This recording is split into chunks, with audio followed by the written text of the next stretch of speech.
Assalamualaikum warahmatullahi wabarakatuh. Perkenalkan, nama saya Tria Amalia, bisa dipanggil Kak Tria. Di sini kita akan belajar terkait relasi dan fungsi bagian 2, yaitu memahami ciri-ciri dari fungsi. Pada bagian yang pertama, kita akan memperhatikan pesan yang dibawa oleh anak di gambar di samping. Nah, apa kalian bisa membaca pesan tersebut? Tentunya tidak, karena pesan tersebut harus dibaca menggunakan aturan kode pesan. Nah, aturan kode pesannya seperti apa? Yuk kita bahas. Dapat dilihat di tabel di atas bahwa ada di bagian atas itu adalah huruf kapital. Nah, huruf kapital itu adalah huruf utama, sedangkan di bawahnya adalah huruf tidak kapital. Nah, itu merupakan huruf kode pesan yang digunakan. Nah, jadi di sini kita akan menyandingkan huruf kode pesan tersebut dan menyandingkannya dengan huruf kapital, yaitu huruf pertama, sehingga kita bisa membaca pesan yang dibawa anak tersebut. Pesan yang dibawa oleh anak tersebut yaitu N, X, Q, F, L, Q, B, D. Nah, di sini N, kita lihat di bagian tabel bawah, di sini N, dan bagian atas itu adalah huruf K kapital. Jadi N di sini berarti adalah K. Kita lanjut, di sini ada huruf X, dan di sini kita cari huruf X di bagian tabel bawah. Di sini ada huruf X. Jadi X di sini melambangkan huruf U. Jadi di sini setelah K adalah huruf U. Nah, selanjutnya ada huruf Q. Di sini kita lihat di bagian bawah tabel ada huruf Q, dan di atasnya ada huruf kapital N. Jadi huruf Q di sini berlambangkan huruf N, dan seterusnya hingga di kode huruf D. Di sini kode huruf D melambangkan A. Jadi di sini kita tuliskan huruf A. Nah, jadi bacanya yaitu kuncinya dari sandi N, X, Q, F, L, Q, B, D. Sehingga dapat kita ketahui bahwa pesan yang dibawa oleh anak tersebut yaitu kuncinya lihat di bawah pot mawar. Selanjutnya kita akan membahas terkait aturan-aturan yang bisa kita gunakan untuk membuat kata sandi. Selain aturan yang ada di contoh soal sebelumnya, ada beberapa aturan yang bisa digunakan untuk membuat kata sandi. Aturan yang pertama yaitu di sini di bagian tabel atas ini adalah huruf utama. Nah, di bagian tabel bawah ini adalah huruf yang bisa digunakan untuk membuat kata sandi. Di sini dimulai dari huruf D, E, F, G, H, I, J, K, dan seterusnya hingga ke Z, dan huruf A, B, C terletak pada deret terakhir. Aturan yang kedua yaitu di sini di bagian yang atas ini adalah huruf utama, dan yang bagian yang bawah ini adalah huruf yang digunakan untuk membuat kata sandi. Di sini dimulai dari huruf A, B, C, D, E, dimulai lagi huruf A, B, C, D, E, begitu seterusnya hingga ke huruf utama Z. Di sini di aturan kedua, huruf A, B, C, D, E berulang sampai ke Z. Lalu lanjut ke aturan yang ketiga. Di sini di bagian atas adalah huruf utama, dan di bawahnya adalah angka yang bisa kita gunakan untuk membuat kata sandi.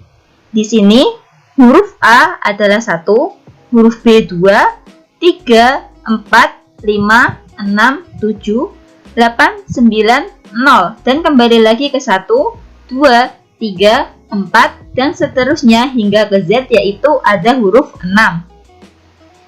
Lalu ada aturan yang keenam, yaitu yang di bagian atas adalah huruf utama, yang di bagian bawah adalah huruf yang bisa kita gunakan untuk membuat kata sandi. Di sini huruf pertama ada Z, Y, X, W, V, O, dan seterusnya hingga ke A. Jadi di sini di bagian bawah abjad biasanya dimulai dari A, B, C, kini dibalik menjadi Z, Y, X, W, dan seterusnya hingga ke A. Setelah kita belajar aturan penggunaan kode pesan, yaitu aturan 1, aturan 2, aturan 3, dan aturan 4, maka kita akan mencoba mengubah kata-kata di samping menggunakan kode pesan aturan-aturan tersebut. Perhatikan kata-kata berikut dan ubahlah ke dalam sandi dengan menggunakan beberapa aturan di atas. Kata yang pertama ada matematika, kata yang kedua ada kalkulus, kata yang ketiga ada bumi, dan kata yang keempat ada saudara. Kita masuk ke aturan yang pertama. Di sini kata yang pertama yaitu ada matematika. Di sini ada huruf M. Jadi kita lihat di tabel yang pertama paling atas. Di sini kita lihat di mana huruf M. Huruf M ada di sini dan huruf M mempunyai kode sandi yaitu P. Maka di sini kita huruf P-nya kita tuliskan. Lalu selanjutnya ada huruf A. Maka di sini kita lihat A dan kode hurufnya adalah D. Maka di sini kita tuliskan D. Begitu seterusnya hingga A lagi di sini. Dan di sini kita tuliskan huruf D. Jadi dengan kata aslinya matematika, maka sandinya yaitu P, D, W, H, P, D, W, L, N, D. Nah, itu berlaku untuk aturan 1. Begitupun seterusnya di kata kalkulus, bumi, dan saudara. Nah, di kata kalkulus di sini di aturan 1 kata kode sandinya yaitu N, D, O, N, X, O, X, V. Dan bumi yaitu E, X, P, L, dan saudara yaitu V, D, X, G, D, U, D. Nah, di sini kita menggunakan aturan 1. Bagaimana jika kita menggunakan aturan 2? Di sini kita menggunakan aturan 2. Nah, di aturan 2 di sini di bagian kode sandi dimulai huruf A, B, C, D, E dan berulang lagi A, B, C, D, E hingga ke huruf Z. Nah, di sini huruf M kode sandinya yaitu C. Maka di sini kita tuliskan C. Di sini huruf A kode sandinya yaitu A. Maka di sini kita tuliskan A. Begitupun seterusnya hingga di sini ada huruf A lagi, maka di sini kita tuliskan huruf A. Jadi untuk aturan yang kedua, kata asli matematika dapat berubah menjadi C, A, E, C, A, E, D, A, A. Nah, begitupun dengan kata asli lainnya yaitu kalkulus, bumi, dan saudara. Nah, kata kalkulus di sini berubah menjadi AA, B, AA, B, A, D. Sedangkan bumi berubah menjadi B, A, C, D. Saudara berubah menjadi D, AA, D, A, C, A. Nah, ini menggunakan aturan 2. Lalu bagaimana dengan aturan 3?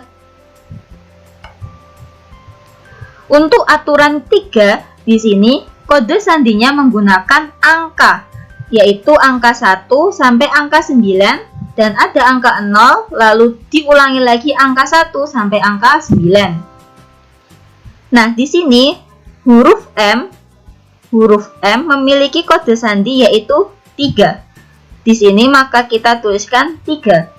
Lalu huruf A memiliki angka sandi yaitu 1. Maka di sini kita tuliskan 1. Begitupun seterusnya hingga di sini ada huruf A lagi, maka di sini untuk angka sandinya yaitu 1. Jadi untuk kata asli matematika di aturan 3 berubah menjadi 3, 1, 0, 5, 3, 1, 0, 9, 1, 1. Begitupun dengan kata asli lainnya.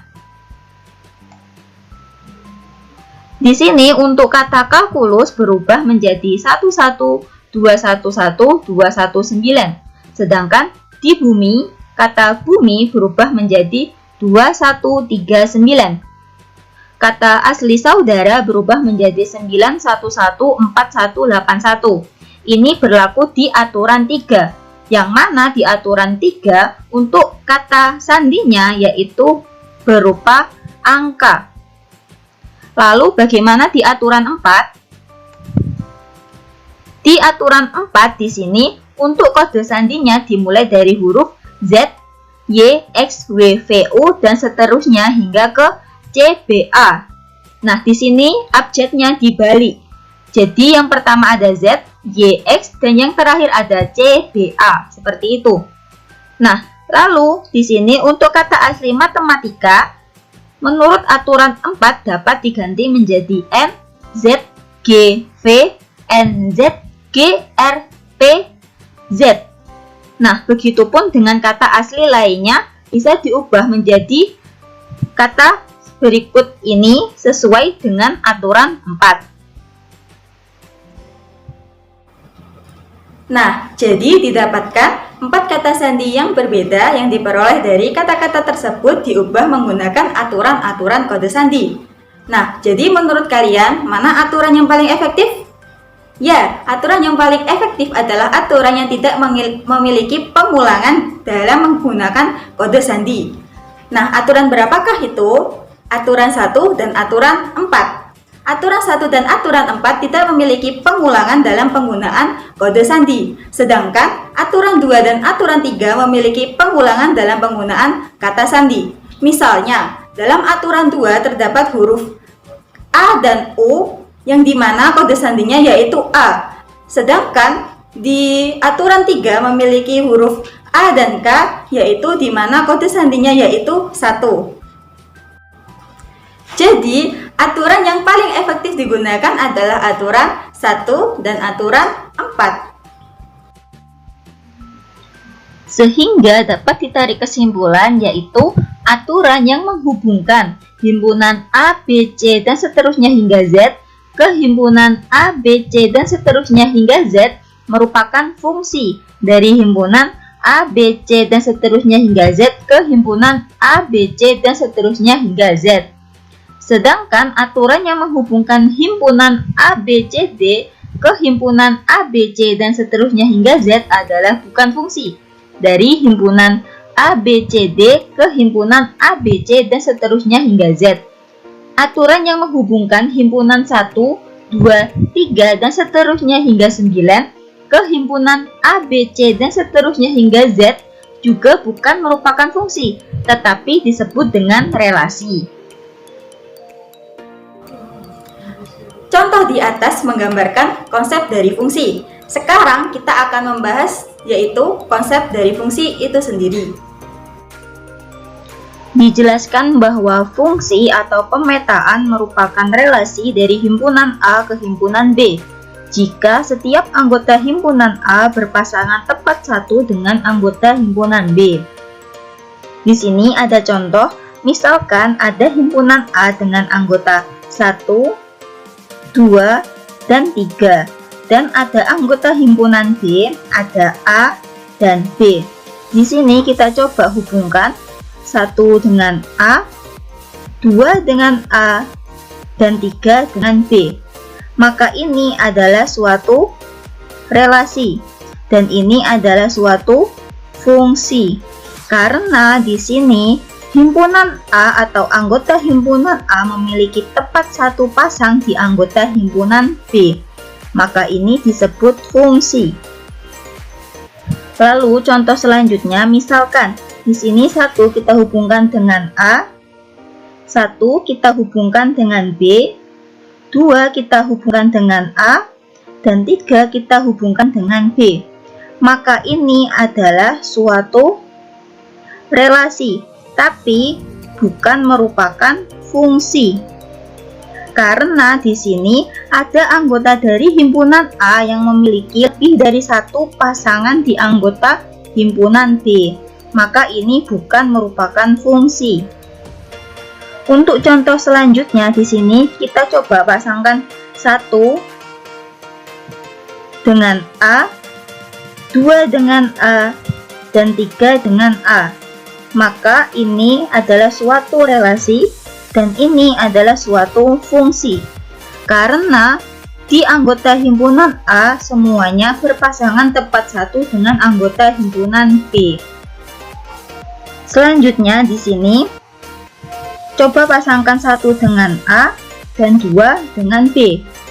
Maka ini adalah suatu relasi, tapi ini bukan merupakan fungsi. Karena di sini ada satu anggota di himpunan A yang tidak memiliki pasangan. Perhatikan kasus berikut. Di sini misalkan ada dua himpunan, yaitu himpunan A dengan anggota 1, 2, 3 dan himpunan B dengan anggota AB. Maka berikut adalah beberapa relasi yang terjadi. Apakah fungsi? Jadi di sini akan ada dua himpunan, yaitu himpunan A dan himpunan B yang akan membentuk sebuah relasi. Nah, kita akan menentukan relasi tersebut adalah fungsi atau tidak. Di sini yang nomor 1 dihubungkan dengan A. Ini bukan merupakan suatu fungsi. Karena di sini ada anggota himpunan A yang tidak memiliki pasangan. Yang di nomor 2, di sini 1 dihubungkan dengan B. Ini juga bukan merupakan suatu fungsi. Yang nomor 3, di sini ada 2 dihubungkan dengan A. Ini juga bukan merupakan suatu fungsi. Lalu di nomor 4, di sini ada 2 dihubungkan dengan B. Ini juga bukan merupakan suatu fungsi. Lalu di nomor 5, ada 3 dihubungkan dengan A. Ini juga bukan merupakan suatu fungsi. Di nomor 6 yaitu ada 3 dihubungkan dengan B. Ini juga bukan merupakan suatu fungsi. Nomor 1 hingga nomor 6 bukan merupakan suatu fungsi karena ada anggota di himpunan A yang tidak memiliki pasangan. Di nomor 7, di sini ada 1 dihubungkan dengan A, lalu 2 dihubungkan dengan B. Ini juga bukan merupakan suatu fungsi. Karena di sini ada 1 anggota di A yang tidak memiliki pasangan. Lalu di nomor 8, ada 1 dihubungkan dengan A dan 3 dihubungkan dengan B. Maka ini juga bukan merupakan suatu fungsi. Di nomor 9 yaitu ada 1 dihubungkan dengan B, 2 dihubungkan dengan A. Maka ini juga bukan merupakan suatu fungsi. Di nomor 10 ada 1 dihubungkan dengan B dan 3 dihubungkan dengan A. Maka ini juga bukan merupakan suatu fungsi. Di nomor 11 ada 2 dihubungkan dengan A dan 3 dihubungkan dengan B. Maka ini juga bukan merupakan suatu fungsi. Di nomor 12 ada 2 dihubungkan dengan B dan 3 dihubungkan dengan A. Maka ini juga bukan merupakan suatu fungsi. Nomor 7 hingga nomor 12 bukan merupakan suatu fungsi karena ada 1 anggota di himpunan A yang tidak memiliki pasangan. Di nomor 13, di sini ada 1 dihubungkan dengan A dan 2 dihubungkan dengan A dan 3 dihubungkan dengan A. Maka ini merupakan suatu fungsi karena setiap anggota di himpunan A memiliki tepat 1 pasangan di anggota himpunan B. Di nomor 14, di sini ada 1 dihubungkan dengan A, 2 dihubungkan dengan A, dan 3 dihubungkan dengan B. Maka ini merupakan fungsi. Di nomor 15, di sini ada 1 dihubungkan dengan A, 2 dihubungkan dengan B, dan 3 dihubungkan dengan A. Maka ini juga merupakan suatu fungsi. Di nomor 16, di sini ada 1 dihubungkan dengan A, 2 dihubungkan dengan B, dan 3 dihubungkan dengan B. Maka ini juga merupakan suatu fungsi. Di nomor 17, ada 1 dihubungkan dengan B, 2 dihubungkan dengan B, dan 3 dihubungkan dengan B. Maka ini juga merupakan suatu fungsi. Di nomor 18, ada 1 dihubungkan dengan B, 2 dihubungkan dengan B, dan 3 dihubungkan dengan A. Maka ini juga merupakan suatu fungsi. Di nomor 19 ada 1 dihubungkan dengan B, 2 dihubungkan dengan A, 3 dihubungkan dengan B. Maka ini merupakan suatu fungsi. Di sini di nomor terakhir yaitu 20, yaitu ada 1 dihubungkan dengan B, 2 dihubungkan dengan A, dan 3 dihubungkan dengan A. Maka ini juga merupakan suatu fungsi. Nomor 13 hingga nomor 20 merupakan suatu fungsi karena tepat di anggota himpunan A, setiap anggota himpunan A memiliki tepat satu pasangan di anggota himpunan B. Sekarang kita akan membahas terkait domain, kodomain, dan range. Nah, domain adalah daerah asal, kodomain adalah daerah kawan, sedangkan range adalah daerah hasil. Sekarang, perhatikan contoh berikut. Contoh yang pertama, di sini ada sebuah himpunan A dengan anggotanya 1, 2, dan 3. Dan ada himpunan B dengan anggotanya A dan B. Nah, di sini kita akan menentukan domain, kodomain, dan range dari himpunan tersebut. Untuk domainnya yaitu daerah asal ada 1, 2, 3, dan di daerah kawan atau kodomain yaitu ada A dan B. Untuk range-nya daerah hasil, misalkan di sini 1 kita hubungkan dengan A, 2 kita hubungkan dengan A, dan 3 kita hubungkan dengan A. Maka untuk range di sini itu adalah A. Nah, untuk contoh selanjutnya di sini ada himpunan A dengan anggotanya 1, 2, 3, dan 4. Dan anggota himpunan B ada A, B, dan C. Di sini kita akan mencari domain, kodomain, dan range. Untuk domainnya yaitu daerah asal ada anggota himpunan A yaitu 1, 2, 3, dan 4. Lalu untuk kodomain ada anggota himpunan B yaitu A, B, dan C. Untuk range-nya misalkan di sini 1 kita hubungkan dengan A, 2 kita hubungkan dengan A, 3 kita hubungkan dengan C, dan 4 kita hubungkan dengan C. Maka untuk range-nya di sini adalah A, C. Nah, jadi range itu adalah daerah hasil yang menghubungkan antara himpunan A ke himpunan B. Kenapa kok B ini di sini tidak merupakan range? Karena anggota B di himpunan B tidak memiliki pasangan di himpunan A. Di sini kita langsung masuk ke contoh, yaitu ada himpunan pasangan berurut 1A, 2A, 3A merupakan fungsi dari 1, 2, 3 ke AB. Maka domain, kodomain, dan range dari fungsi ini berturut-turut adalah, kita coba di sini gambarkan terlebih dahulu. Di sini 1 dihubungkan dengan A, 2 dihubungkan dengan A, dan 3 dihubungkan dengan A. Maka di sini sudah jelas bahwa A di himpunan B merupakan sebuah range. Maka di sini domainnya adalah 1, 2, 3 yaitu himpunan A, dan kodomainnya atau daerah kawan adalah AB yaitu himpunan B. Dan range atau daerah hasil yaitu A. Karena A di sini satu-satunya yang memiliki hubungan atau memiliki pasangan ke himpunan A. Contoh yang kedua, misalkan A sama dengan atau himpunan A itu anggotanya 1, 2, 3, 4, 5 dan anggota himpunan B ada 2, 3, 5, 7. Relasi yang didefinisikan adalah 1 lebihnya dari.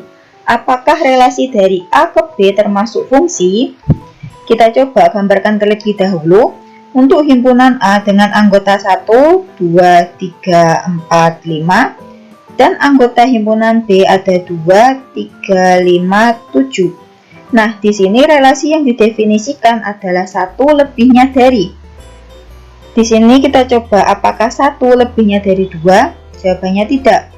Apakah 2 1 lebihnya 2? Jawabannya tidak. Apakah 3 1 lebihnya 2? Jawabannya iya. karena jarak 2 ke 3 itu ada jarak 1. Kita lanjut, apakah 4 1 lebihnya 3? Jawabannya iya, karena jarak 4 ke 3 itu juga ada jarak 1. Apakah 5 1 lebihnya 5? Jawabannya tidak. Apakah 5 1 lebihnya 7? Jawabannya jelas tidak. Jadi di sini jelas bahwa range yang didapatkan adalah 2 dan 3. Dan domain yang didapatkan adalah 1, 2, 3, 4, 5. Sedangkan kodomain adalah 2, 3, 5, 7 dengan ringnya adalah 2 dan 3. Dan himpunan pasangan berurut yaitu ada 2, 3, dan 4, 3. Lalu apakah relasi tersebut merupakan fungsi? Jawabannya tidak. Karena di sini ada anggota himpunan A yang tidak memiliki pasangan ke anggota himpunan B, maka relasi tersebut bukan merupakan suatu fungsi. Di sini akan muncul beberapa pertanyaan. Yang pertama, jika F adalah fungsi dari A ke B, apakah setiap anggota dari A selalu dipasangkan dengan tepat satu anggota B? Jawabannya adalah ya. Karena tadi sudah jelas-jelas dijelaskan bahwa fungsi itu adalah anggota domain memiliki tepat satu pasangan di anggota kodomain. Jadi, misalkan ini ada 1 kita pasangkan dengan A, 2 kita pasangkan dengan A, dan 3 kita pasangkan dengan B, maka ini adalah suatu fungsi. Yang kedua, jika F adalah fungsi dari A ke B, apakah ada anggota A yang tidak dipasangkan dengan satupun anggota dari B? Di sini jawabannya tidak ada. Tidak ada. Nah, di sini tidak ada ya, karena semua anggota A di sini dipasangkan tepat satu ke anggota B. Maka jika ada anggota A yang tidak dipasangkan di anggota B, misal seperti ini jelas bukan merupakan suatu fungsi. Untuk yang ketiga, jika F adalah fungsi dari A ke B, maka apakah ada anggota A yang dipasangkan dengan lebih dari satu anggota B? Jawabannya juga tidak ada. Tidak ada ya, karena tepat di anggota A memiliki tepat satu pasangan di anggota B. Misalkan anggota A memiliki lebih dari satu pasangan di anggota B seperti ini, maka ini juga jelas bukan merupakan suatu fungsi. Selanjutnya kita akan belajar cara membedakan fungsi dan bukan fungsi. Di sini perhatikan contoh fungsi dan bukan fungsi dari himpunan A dengan anggota 1, 2, 3 dan himpunan B dengan anggota A dan B. Kita perhatikan terlebih dahulu untuk tabel yang contoh fungsi. Di sini di bagian depan adalah domain dan di bagian belakang adalah kodomain. Nah, jadi di sini kita lihat bahwa domainnya adalah 1, 2, dan 3. Dan begitu seterusnya hingga ke nomor 8. Domainnya tetap 1, 2, dan 3. Tidak ada pengulangan anggota. Jadi ini di tabel sebelah sini merupakan fungsi. Jelas merupakan fungsi karena domainnya memiliki tepat satu pasangan di daerah kodomain. Lalu kita lanjut ke contoh bukan fungsi. Di sini di daerah domain ada sebuah pengulangan yaitu angka 2. Jelas di sini bukan merupakan suatu fungsi karena fungsi tersebut memiliki tepat satu pasangan di daerah kodomain. Nah, di nomor 2 juga ada pengulangan. Di nomor 3 juga ada. Di nomor 4 juga ada. Di nomor 5 juga ada. Di nomor 6 juga. Di nomor 7 juga ada pengulangan. Dan di nomor 8 juga ada pengulangan di domain. Maka jelas di tabel sebelah sini bukan merupakan suatu fungsi. Jadi sekarang paham ya bagaimana cara membedakan mana yang fungsi dan mana yang bukan fungsi. Dari pembahasan di atas dapat disimpulkan bahwa ciri-ciri dari fungsi yaitu yang pertama, anggota domain atau daerah asal selalu memiliki satu pasangan di daerah kodomain yaitu daerah kawan. Yang kedua, anggota dari domain tidak boleh tidak memiliki pasangan. Yang ketiga, anggota dari domain tidak boleh memiliki lebih dari satu pasangan. Cukup sekian pembahasan dari relasi dan fungsi bagian 2, yaitu memahami ciri-ciri dari fungsi. Saya Tria Amalia, pamit undur diri, sampai jumpa di pembelajaran selanjutnya.